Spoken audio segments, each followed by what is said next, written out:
하나님 말씀은 마가복음 2장 17절입니다.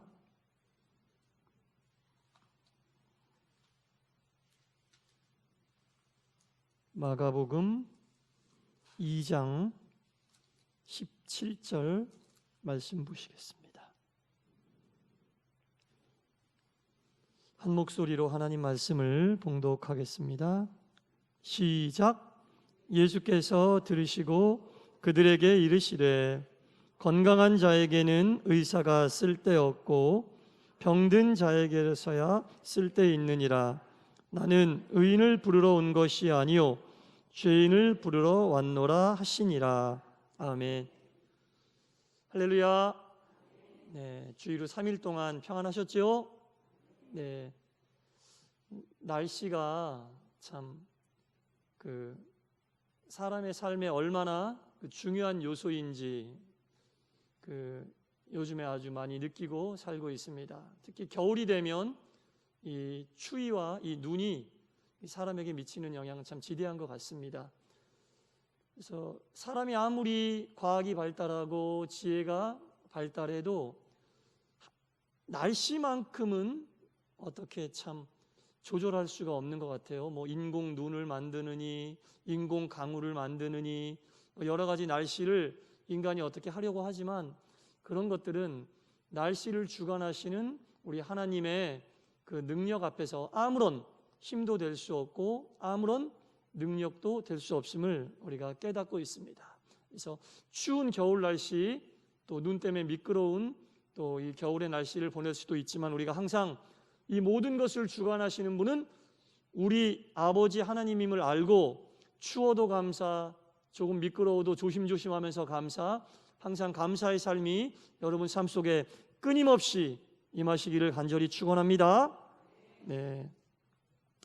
신앙생활을 시작한 지 얼마 안 된 분이 이런 질문을 어떤 목사님에게 하셨나 봐요. 그래서 그 목사님이 쓰신 글을 제가 읽은 적이 있는데 그분이 어떤 질문을 했냐면, 제가 믿음의 생활을 시작했는데 하나님이 계시다는 것은 의심하지 않습니다. 제가 비록 신앙생활한 지 얼마 안 됐지만 하나님이 계시다는 것은 의심하지 않지만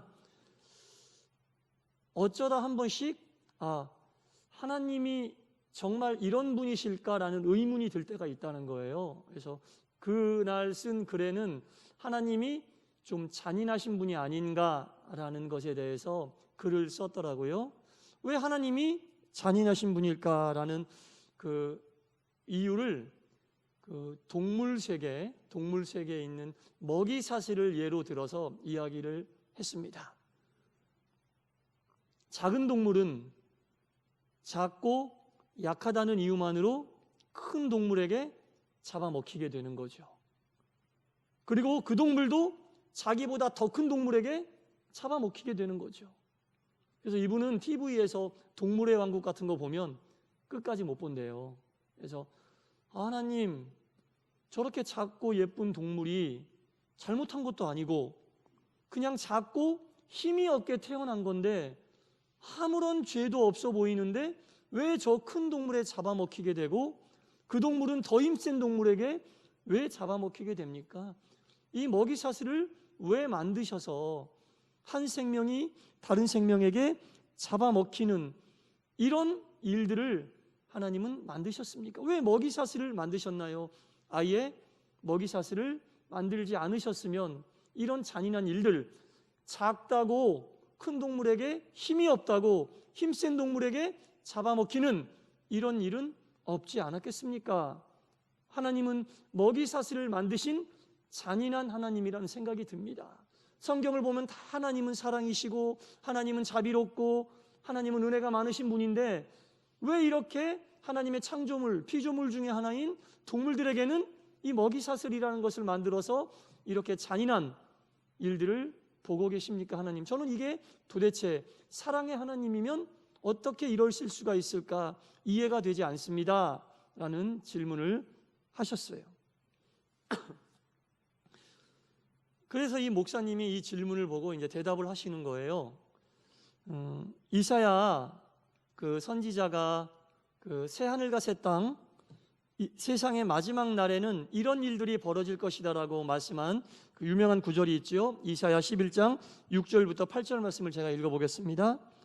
그때에 이리가 어린 양과 함께 살며 표범이 어린 염소와 함께 눕고 송아지와 어린 사자와 살찐 짐승이 함께 있어 어린아이에게 끌리며 암소와 곰이 함께 먹으며 그것들의 새끼가 함께 엎드리며 사자가 소처럼 풀을 먹을 것이며 젖먹는 아이가 독사의 구멍에서 장난치며 젖된 어린아이가 독사의 굴에 손을 넣을 것이라.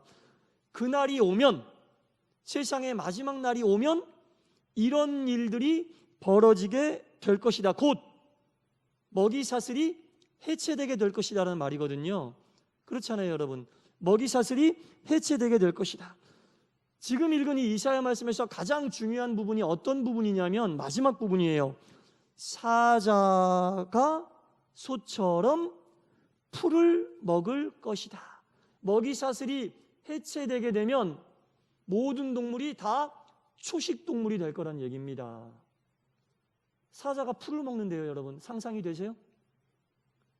먹이사슬의 이유는 육식동물, 힘이 센 육식동물이 힘이 약한 풀을 먹는 초식동물을 잡아먹는 것이 원칙이에요. 그런데 하나님의 때, 그때가 오면, 새하늘과 새 땅이 열리면 육식동물의 대표라고 볼 수 있는 사자가 풀을 먹는다고 하니까 그 밑에 있는 동물은 말할 것도 없겠지요. 하나님의 때가 되면 육식동물이 없어지고 모두 다 풀을 먹는 초식동물이 될 것이다 라는 말씀입니다. 그러면 잡아먹을 일도 없고 잡아먹힐 일도 없잖아요. 그런데 그러면 하나님 왜 도대체 지금 또는 창조하셨을 때부터 그렇게 하시지? 왜 이것을 하다가 마지막에 그때가 되셔야만 이런 일들이 벌어지게 하십니까? 그때가 되기 전까지는 너무 잔인한 거 아닙니까, 하나님?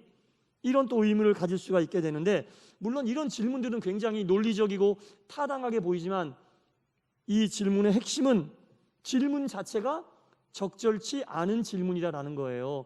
왜 적절치 않은 질문인지 제가 지금부터 말씀을 드리겠습니다.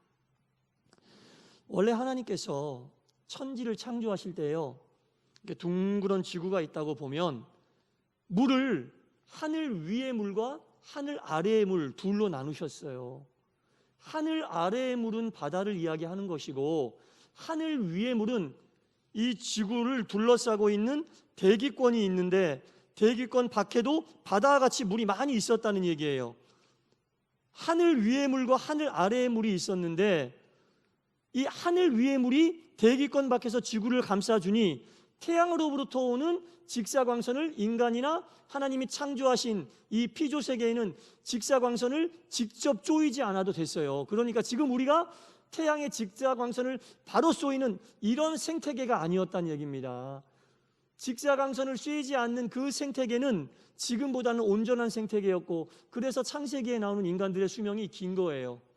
지금처럼 자연이 망가지지 않고 하나님께서 만들어 놓으셨던 그 생태계 속에서는 모든 환경이 인간이 오래 살 수밖에 없고 인간이 병들지 않을 수밖에 없고 모든 동물들이 고기를 먹지 않고 모든 동물들이 풀을 먹고 살 수밖에 없는 그런 상황이었다는 겁니다. 창세기 1장 30절 말씀에 보면 또 땅의 모든 짐승과 하늘의 모든 새와 생명이 있어 땅에 기는 모든 것에게는 내가 모두 푸른 풀을 먹이로 줄 것이다 라고 말씀하고 있어요. 땅과 하늘과 걷고 기는 모든 것들에게는 하나님이 먹이로 푸른 풀을 줄 것이다 라고 말씀하고 계시거든요. 지금 우리가 생각하고 있는 풀이 아니라 육식동물, 지금의 육식동물들도 그때에는 푸른 풀을 먹고 살 정도로 이 생태계가 그렇게 조성이 되어 있었다는 얘기입니다. 지금은 상상할 수도 없는 얘기죠. 하나님이 물을 위와 아래로 나누셔서 태양으로부터 오는 직사광선도 막아주시고 그러다 보니까 에덴 동산에는 지금의 덩치가 큰 동물들도 먹고 그 몸을 유지하고 건강하게 살 수 있을 만한 그런 자연 생태계가 조성이 되어 있었다는 거죠. 그래서 애당초에 육식동물이란 건 없었어요. 애당초 육식동물은 존재하지가 않았던 겁니다. 모든 동물들이 다 풀을 먹고 자라는 그런 생태계였기 때문에 육식동물은 애당초 없었는데 왜 육식동물이 생겨났는가? 그렇게 하나님이 좋게 이 생태계를 만들어주시고 그 속에서 정말 제가 읽은 그 이사야의 말씀처럼 사자와 염소와 독사와 아이가 같이 손 놓고 행복하게 살면 되는데 인간이 뭐를 저질렀죠? 네? 죄를 저질렀어요. 죄로 인해 타락을 하게 된 겁니다. 하나님 말씀 안 듣고 하나님 명령 안 듣고 하지 말라는 거 하다 보니까 하나님께서 심판을 해야겠다는 생각이 드셔서 경건한 사람 노아를 불러서 뭘 짓게 하셨어요? 방주를 짓게 하셨지요. 방주를 짓게 하시고 그 방주에 들어온 노아 8 식구만 살게 하시고 나머지는 물론 모든 동물들이 한 쌍씩 다 배에 들어왔죠. 예, 그렇게만 살게 하시고 나머지는 홍수로 싹 심판해 버렸어요. 여러분, 노아에게 하나님께서 모든 동물들을 방주 안으로 들일 때 준비하라고 한 먹이가 풀이었어요. 만약에 그때 육식동물이 있었으면 그 노아의 방주에서 그 동물들이 같이 공존할 수 있었겠어요? 사자만 살아남았을 거라고요. 호랑이만 살아남았을 거라고요. 그 들어갔던 모든 동물들이 그 방주 안에서 다 살아났어요. 그때까지도 육식동물은 없었다는 얘기입니다. 노아가 준비한 풀을 먹고 그렇게 살고 있었다는 얘기죠. 근데 중요한 것은 하나님께서 노아의 홍수 때 하늘 문을 여시고 쏟아 부으셨던 40일 동안 쏟아 부으셨던 그 물이 하늘 위에 있었던 물이라는 거예요. 구름과 요즘 얘기하는 그런 비가 아니라 하나님이 창조하실 때 바다의 밑에 있는 하늘 밑에 있는 물과 하늘 위에 있는 물로 나누셨다고 말씀하셨죠. 그 위에 있는 물을 홍수 심판에 다 쏟아내려 보신 거예요. 그러니까 이제 우리는 이 지구에서 직사광선을 막아줄 태양빛을 막아줄 보호막이 있어요, 없어요? 없는 거예요. 그때 생태계가 확 뒤집어진 거예요. 그때 생태계가 뒤집어져 가지고 이제 육식동물도 생기게 된 거예요. 왜? 그때 육식동물이 먹고 그때 육식동물이 그 풀만 먹어도 살 수 있었는데 이제는 그런 풀들이 나지도 않고 그것을 먹고는 버틸 수 없는 동물들이 생기게 된 겁니다. 그러다 보니까 힘약한 동물들을 잡아먹게 되고 그래서 생태계가 파괴되고 육식동물이 등장하면서 먹이사슬이라는 게 자연스럽게 생기게 되었다는 거예요. 그러니까는 이 먹이사슬에 대해서 왜 하나님 이렇게 잔인하게 만들으셨어요? 라고 이야기하는 질문이 타당하지가 않은 거예요. 그 원인은 하나님이 아니라 바로 인간의 범죄로 인하여 타락함 때문에 자연 생태계가 변화되고 생태계가 바뀌다 보니까 그런 일들이 그 잔인한 일들이 결국엔 인간의 자업자득이란 얘기죠. 왜 하나님 이렇게 만드셨어요? 인간은 하나님께 얘기할 수 없습니다. 하나님이 만드셨던 창조 질서를 그대로 보존하고 그대로 회복하고 그대로 유지하고 살고 있었더라면 이런 일들은 발생하지 않았을 텐데 이게 동물에게만 해당되는 얘기가 아니죠. 창세기에 나와 있는 모든 사람들의 그 평균 연령을 보면 정말 지금은 상상할 수도 없는 그런 나이를 살았잖아요. 인간에게 질병이 온 것도 인간이 질병으로부터 자유로울 수 없는 그런 삶을 살게 된 것도 다 인간의 죄로 인하여 생태계가 바뀌고 생태계가 변화함으로 이 모든 일들을 인간이 달고 살 수밖에 없게 됐다는 겁니다. 모든 것이 인간이 지은 범죄가 그 원인이 되어 인간이 죽을 수밖에 없는 질병으로부터 자유로울 수 없는 그런 존재가 되었다는 겁니다.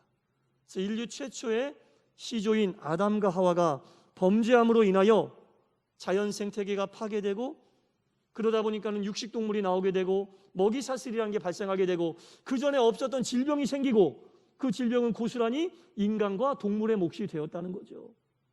그러다 보니까 하나님께서 만들어주신 이 생태계가 속히 회복되어야 된다라고 이제 인간이 정신을 차리고 환경도 생각하게 되고 여러 가지 그런 일들을 요즘 우리가 하고 있는 거 아닙니까?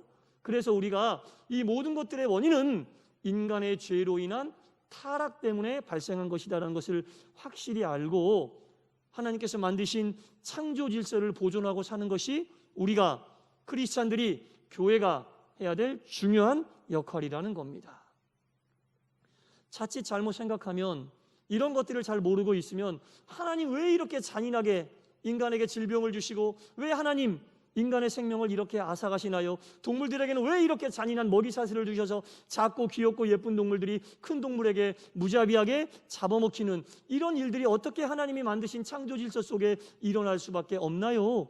이런 질문을 하나님에게 할 수 있지만 이 질문은 애초부터 적절치 않은 그런 질문이라는 겁니다. 이 사람도 그래서 병으로부터 자유로울 수 없게 됐고 갑자기 다가오는 죽음으로부터 자유로울 수 없게 됐거든요. 그래서 갑자기 맞이하는 사람의 죽음이나 질병이나 이런 것들도 우리가 다 하나님의 창조 질서와 같이 맞물려서 생각을 해야 되고, 그런데 그러한 것들을 받아들이는 우리의 자세도 또한 달라야 될 거예요. 세계 2차 대전 중에 그 독일이라고 하는 나라에서 그 독일 교회의 양심이라고 불리었었던 보네포 목사님이라는 분이 계십니다. 이 보네포 목사님은 그 나치 히틀러와 이렇게 대항하면서 끝까지 신앙의 양심을 지켰던 그런 목사님이셨는데, 이 보네포 목사님이 히틀러에 의해서 처형당하기 전에 있었던 일이에요. 이분의 그 연인이었던 마리아라고 하는 여인이 있었는데, 이 마리아라고 하는 여인의 아버지와 오빠가 전부 다 히틀러에 의하여 전장으로 끌려가게 됐어요. 징집이 돼서 전장으로 끌려가게 돼서 갑자기 둘 다 죽게 되었습니다. 이 마리아라고 하는 여인은 자기가 가장 사랑하는 아버지와 오빠를 동시에 잃어버린 거예요. 그리고 그 가장 사랑하는 아버지와 오빠를 하늘나라로 데리고 간 하나님이 이해가 안 되는 거예요. 납득이 안 되는 거예요. 하나님은 내가 왜 이렇게 사랑하는 이 사람들을 데리고 가시는 걸까? 왜 죽이시는 걸까? 이러면서 납득이 안 돼. 너무 괴로워하는 거예요. 그러다 자기의 여인이었던 보네포 목사님에게 물어봤죠. 아니, 하나님은 사랑의 하나님이시고 나를 정말 사랑하시고 나도 하나님을 사랑하는데 왜 하나님은 나에게 가장 소중한 아버지와 오빠를 전쟁터로 몰고 가서 왜 목숨을 끊게 하고 목숨을 잃어버리게 하는, 왜 이렇게 내가 가장 사랑한 사람을 죽게 만드십니까? 나는 도저히 이해가 될 수 없다. 그랬더니 보네포 목사님이 이렇게 이야기를 했습니다. 사람을 죽이는 것은 세상과 인간의 증오지, 세상과 인간의 악이지 하나님은 아니시다. 사람을 죽이는 것은 세상의 증오와 세상의 악이 사람을 죽이는 것이지, 하나님이 하시는 일은 언제나 세상의 악과 증오가 죽인 사람을 살리시는 것이 바로 하나님이시다. 그리고 하나님은 어떻게 살리시느냐? 세상에서의 삶이 아닌 새로운 삶으로 그 사람들을 살려주신다라고 이야기를 해줬다는 거죠. 굉장히 중요한 포인트가 이 얘기 속에 있는 겁니다. 모든 것을 죽이고 모든 것을 회생하지 못하게 하는 것은 세상이고 인간의 악이고 인간의 증오지. 우리가 잘못 착각하면 왜 하나님 이 사람을 나에게서 데리고 하셨어요? 왜 이 사람을 죽게 하셨어요? 왜 죽게 놔두셨어요? 그렇게 우리가 생각하는데, 사람을 죽이는 것은 세상이지 하나님이 아니십니다. 그럼 하나님은 뭔가 그렇게 죽은 사람에게 새로운 생명을, 하나님의 방법으로 새로운 생명을, 새로운 삶을 허락하시는 것이 바로 하나님이시라는 겁니다.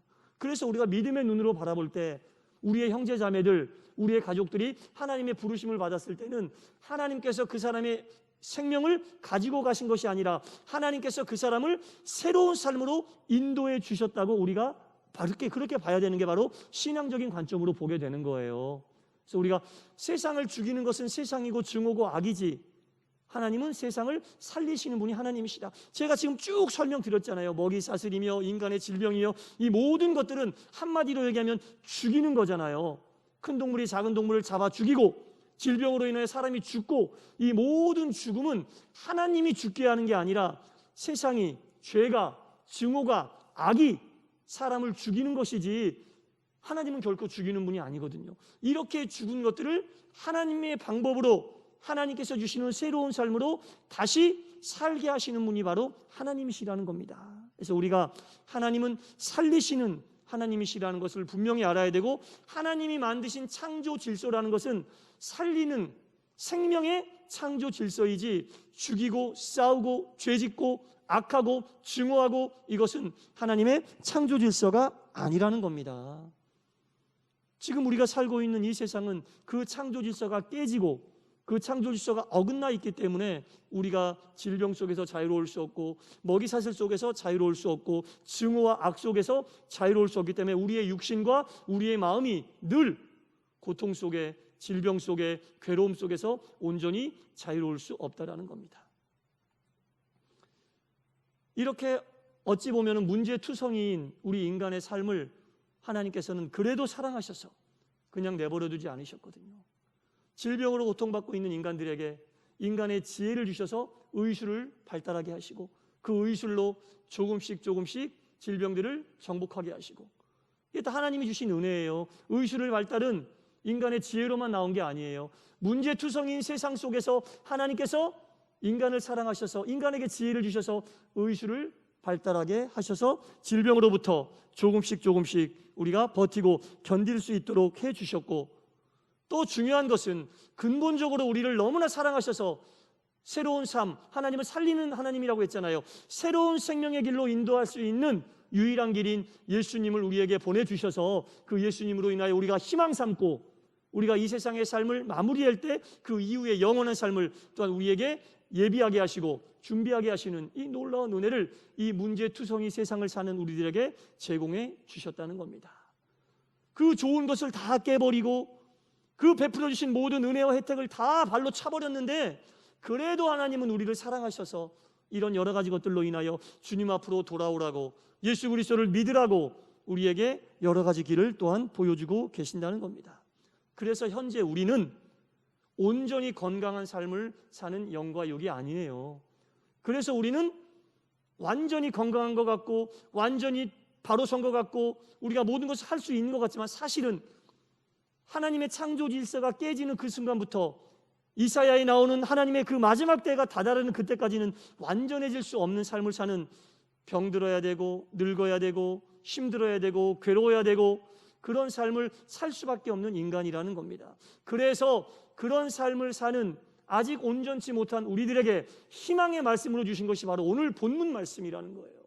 희망의 말씀이에요. 오늘 본문 말씀은 예수께서 들으시고 그들에게 이르시되 건강한 자에게는 의사가 쓸데없고 병든 자에게서야 쓸데있느니라. 나는 의인을 부르러 온 것이 아니라 죄인을 부르러 왔노라. 문제투성이인 이 세상 속에, 창조 질서가 깨진 이 세상 속에 사는 육신의 병과 마음의 병에 자유롭지 못한 많은 사람들, 죄로부터 매일매일 회개해도 또 자유로울 수 없는 죄인들에게 예수님께서 말씀해주고 계시는 거죠. 이 말씀 아니면 우리는 희망이 없는 거예요. 이 말씀 아니면 우리가 무슨 희망을 가지고 살아요? 죄인된 내 모습을 발견할 때 예수님이 죄인을 부르러 오셨다니까 그래도 조금 더 죄짓지 않게 살려고 노력하고, 이 말씀 붙잡고 육신의 병이 들었지만 이 말씀 붙잡고 예수님이 나의 몸과 마음의 의사 되시는구나, 이 말씀 붙잡고 우리가 희망을 받고 살 수 있는 거 아니겠습니까, 여러분? 그래서 이 땅에 우리가 살면서 우리가 온전할 수도 없지만 만약에 온전했다면 예수님은 우리에게 필요 없는 분입니다. 만약에 온전했다면 예수님은 우리에게 절대 필요 없는 분이죠. 그러나 우리가 온전치 못하고 우리가 죄인이기 때문에 예수님이 우리에게 필요한 분이 되었다는 겁니다. 그 예수님을 끝까지 우리가 놓지 않고 우리의 삶 속에서 의지함으로 우리의 하루하루의 삶이 하나님이 만들어주신 그 창조 질서를 조금씩이라도 여러분들이 속해 있는 그곳에서 회복하시는 삶을 사시기를 간절히 축원합니다. 하나님께서 여러분들을 통해 그곳에 창조 질서를 회복하는 역사를 이루어 주실 줄 믿습니다. 여러분들의 가정이, 여러분들의 직장이, 여러분들의 일터가, 여러분들의 있는 주변의 사람들이 여러분들로 인하여 정말 하나님이 만드신 창조 질서가 무엇인지 깨닫게 되고, 그로 인하여 지금 이 문제투성이인 세상을 살아가는 유일한 방법은 예수님을 붙잡고 그분을 믿는 것밖에 없음을 깨달아 알게 하셔서 여러분도 또한 여러분의 주변도 예수님으로 인하여 영원한 생명의 길을 갈 수 있는 귀한 역사가 일어나기를 간절히 축원합니다. 기도하겠습니다. 하나님 아버지, 하나님께 간절히 기도합니다. 우리는 질병의 위협으로부터 자유로울 수 없습니다. 또한 우리의 영도 온전해질 수 없는 삶을 살고 있습니다. 하나님의 창조 질서가 유지가 되었다면 이 모든 것들이 우리의 삶을 위협하지 못했을 텐데, 우리가 죄를 짓고 타락함으로 인하여 하나님이 허락하신 낙원을 잃어버렸고 자연환경과 동물세계의 질서도 파괴되었고 온갖 질병으로 죽음을 피할 수 없는 인간이 되었습니다. 이 모든 문제의 원인과 책임은 죄를 지은 인간에게 있습니다. 그럼에도 불구하고 하나님은 우리를 버리지 아니하시고 우리가 야기한 모든 문제로부터 우리를 살려주시기 위하여 독생자 외아들 예수님을 우리를 위해 보내주시사 우리의 영과 육을 고쳐주시고 회복시켜주시고 우리의 삶에 희망을 주시사 하나님 나라를 꿈꾸며 살아갈 수 있게 도와주셨습니다. 주님 감사합니다. 이 땅 살면서 주님 앞에 정결한 삶을 살기 위해 힘쓰고 애쓰는 저희들이 되게 하여 주시옵소서. 아버지 하나님, 우리의 병든 육체를 강건하게 하여 주시옵소서. 우리의 마음을 굳세게 붙잡아 주시옵소서. 창조 질서를 회복하는 하나님 나라의 역군으로 저희들을 붙잡아 주시옵소서. 예수님 이름으로 기도드리옵나이다. 아멘.